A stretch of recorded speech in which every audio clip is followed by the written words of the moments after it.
Thanks for tuning in. In this video I'm going to show you why I've never bought onion bhajis from an Indian restaurant. They're so simple, they're so cheap to make, and I'm going to go right through the tips so you get them right every time. Are you ready? So let's get started. Personally, I'd never buy onion bhajis at an Indian restaurant.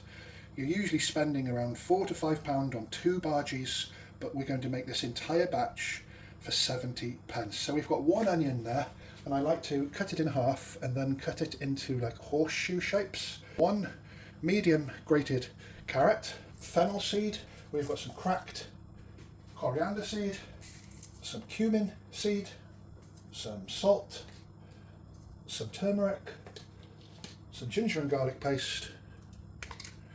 We're going to be using some Mr. Naga, so this type of chili paste, just a heaped teaspoon, adjust accordingly, and if you're not using Mr. Naga, simply use some chili powder. Next we've got some crushed, coarsely ground black pepper.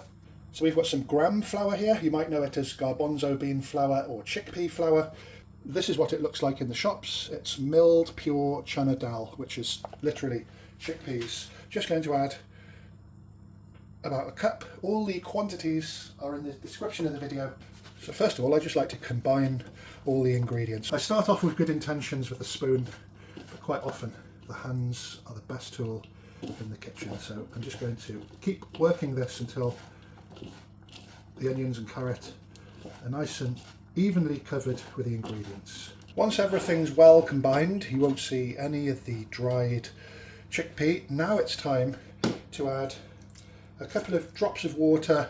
Some people make a batter in the beginning, but I much prefer just to add enough water to make a little bit of batter, and that is it. Not too wet, not too dry. Here's our mixture, good to go.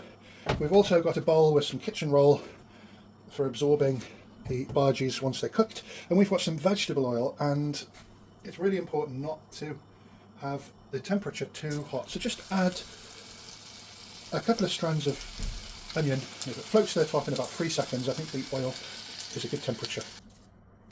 So it's important not to press the bhajis really tightly. You want almost gravity to do the work. In that way the oil gets into the bhaji, you get nice strands of onion and carrot, and it cooks right the way through. There's nothing worse than pressing it really tight, having your oil too hot.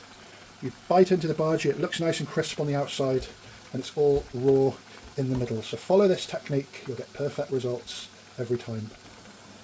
Aromas are incredible. Look at those. So they are ready to serve, so they cost 70 pence to make, just under $1 US. Finally, combine with your favourite chutney and you're good to go. A little tip, if you're going to eat them later, add a couple of teaspoons of rice flour, it keeps them crispier for longer. Thank you very much for watching. Feel free to like, share and subscribe. I'll be back with more great videos very soon.